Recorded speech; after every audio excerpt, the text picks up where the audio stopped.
The Justice League is one of the most famous teams in all of comicdom.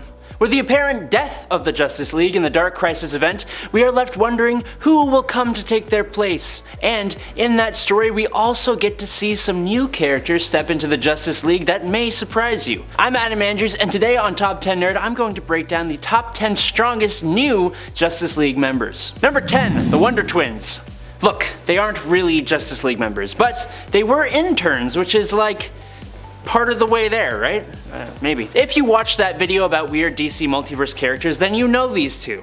The Wonder Twins are two alien siblings from the planet Exor, who possess some interesting shape-changing powers. The sister Jaina has the ability to transform into any animal, which is a potentially very useful and powerful ability, and it's always pretty fun. The brother, on the other hand, Zan, is capable of turning into water in any of its states, so liquid, steam, or ice. Again, potentially pretty cool, but more often it's not though. And honestly, he always seems to play second fiddle to his sister anyways. The two were first introduced in Super Friends, where they were much more cheesy and did a whole lot of fist bumping. They still do, but it's sweet now. Number 9, Hawkgirl, a classic. After assisting in the defeat of Barbados and the Dark Knights, Kendra Saunders' Hawkgirl was recruited to join the new Justice League as Hawkgirl, a core member of the team. Nice. While not a totally new character, she did have a fight with Barbados, and that gave her this new nth metal fusion power. This gives her nth metal psychoreactive wings that look totally awesome. They can slice through flesh and are able to completely heal all by themselves. She has been reincarnated so many times and has so much experience that she makes an extremely effective and powerful member of the Justice League. As well as her cool new wings, Kendra also has several powers including enhanced strength, enhanced durability, enhanced vision, accelerated healing, self-sustenance, and has been taught telepathic resistance by Martian Manhunter. Unfortunately, she was one of those members of the League affected by the death of the Justice League thing. But that leads us directly into the next 5 points, so that's good. Number 8, Jayce Fox's Batman. Okay, yes, I'm structuring this a little differently. So after the death of the Justice League, 5 legacy characters have been teased to be stepping up into the mantles of their predecessors. Timothy Jayce Fox seems to be the one stepping into the role of Batman. First appearing in Dark Knight's Death Metal number 7 last year, he actually took on the role of Batman after Gotham became a police state ruled by the Magistrate, who hunted down masked characters, and Batman seemingly met his demise. That's Bruce Wayne Batman. Jayce wears a batsuit very similar to the classic, only with a full face covering. In the art for the new Dark Crisis coming out next month, he seems to just have a regular cowl though. He has created a new bat symbol and has teamed up with Jason Todd Nightwing. He also hums to himself while fighting criminals, which is kinda cute, honestly. Number 7, Jo Mullein's Green Lantern. Sojourner Mullein was granted a Green Lantern ring after she was unceremoniously fired from the New York City police force. She became the Green Lantern of an unnumbered sector, with her first main job being in the City Enduring, an alien planet city inhabited by 3 previously warring races. She's tasked with solving the city's first murder in 500 years. Pretty serious. Jo's ring recharges over time instead of requiring a battery, which, as a trade-off, makes it a bit weaker. It's still a Green Lantern ring though, so she ain't someone to mess with. This non-reliance also proves really useful when the central power battery explodes at a Green Lantern meeting Jo was running late to, taking out a bunch of lanterns and depowering a whole heck of a lot more of them. She took charge here like a true hero should. She has been teased to be taking over the role of Green Lantern.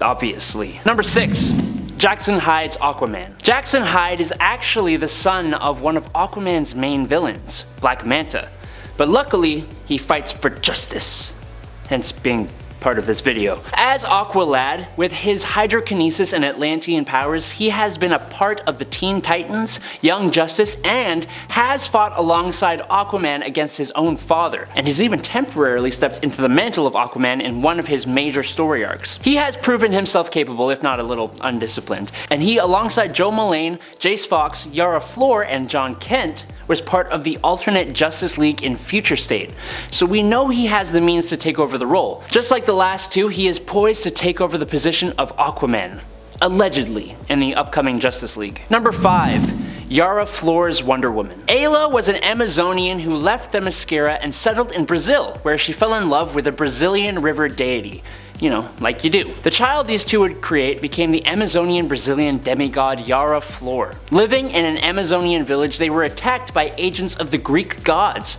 and Ayla lost her life. But Yara was taken to Idaho by a woman named Renata, who became her adopted mother. After her return to Brazil, she gets magical golden boleadoras, meets a human she hits it off with, is stabbed with an arrow by Eros, who she falls in love with, and is taken to Mount Olympus, where she is trained, given gifts, and gets a Pegasus named Jerry.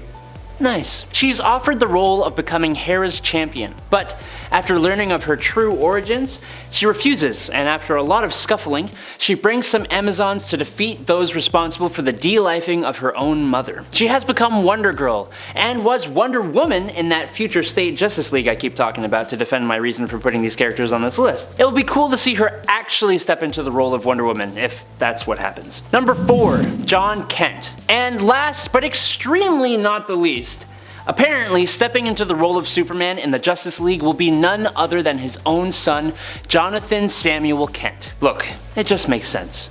Jon obviously was a member of the League's reserves before this point, but taking over the role of his father would be a big step up if it is ultimately what comes to pass. The son of Clark and Lois Lane, Jonathan began fighting crime at the age of 10. Jon possesses all the same powers as his father, plus a solar radiation explosion thing that isn't really under his control. According to Batman, he actually has the potential to surpass his father's power levels thanks to his half-human physiology, which kind of makes no sense to me, but whatever. Jonathan actually became Superman when his father left Earth to go to War World, so he has had a bit of experience, which will hopefully help him if he does become the new Superman of the Justice League next month. And that covers every one of the characters teased to take over the respective roles in the League. A few of these characters are part of the future Justice League, so it remains to be seen what role exactly these few will play, and I may have doomed myself to be roasted in the comments, so there's that. Number 3, Hippolyta, or Hippolyta, or however you want to say it. Queen of Themyscira, she takes over the role of Wonder Woman in the Justice League in the Infinite Frontiers storyline. Now, Diana isn't perished. Well, she is now, but not when her mother took over in the Justice League. Diana had ascended after defeating the Darkest Night, and with Hippolyta having dubbed Nubia as the newest ruler of Themyscira, she was pretty free to take on the role in the Justice League. It's interesting to see her interact with Aquaman, and the small amount of time her and the number 1 spot got to work together was also rather interesting. As an Amazonian, she possesses pretty much all the same powers as her daughter, just better because, you know, she's been around longer. Unfortunately, this whole thing didn't last very long with the whole death of the Justice League thing. Number 2, Naomi McDuffie. Joining the team just after our number 1 spot in Justice League Volume 4, number 63, Naomi McDuffie is a teenage energy-based hero who was actually sent to the Prime Earth from an alternate reality to be spared from this really crazy villain, Zumbado, who rules over her native Earth. While her powers are unstable and she hasn't quite learned a complete control over them yet, Powerhouse's powers are confirmed to be Omega level in nature, so that's enough to put her pretty high on this list. She basically transforms into a golden armored super-powered form, which gives her a kind of energy projection that she uses to enhance her punches, making them very super indeed, and she also uses them to fire energy blasts. Interestingly, Naomi can also augment magical powers, kind of opposite to how Superman is weakened by them. In her super form, she can fly and obviously has super strength and durability. Number 1, Black Adam? What? That's right. Joining the Justice League in Volume 4, number 60 of the team's self-titled comic, thanks to an invite from Superman, it's my second favorite Adam other than myself. Teth Adam was an unwilling laborer back in ancient Egypt who received power from the wizard Shazam, just like that other guy in red with a lightning bolt. What was his name again? I forget. Black Adam actually loses his life, and after his resurrection was no longer powered by the wizard. Instead, he gained his power from 6 Egyptian deities: Shu, Horus, Amun, Sehuti, Aten, and Mehen. Funny how they happen to still spell it Shazam though, huh? And he still shouts Shazam to activate his powers too, naturally. He also makes for quite a great leader, being the ruler of the African nation of Kondak. However, he hasn't traditionally been a great team player, and well, the whole supervillain anti-hero thing doesn't really help his case either. I'm just interested to see where this goes, to be perfectly honest. Alright nerds, some of the most powerful new Justice League members, or what may be the newest future core members. Let me know what you thought of the list. Don't forget to give us a like, a comment, and if you really want to see more, why not give us a subscribe? I've been Adam Andrews. You can find my socials down below, and until next time, peace out, nerds.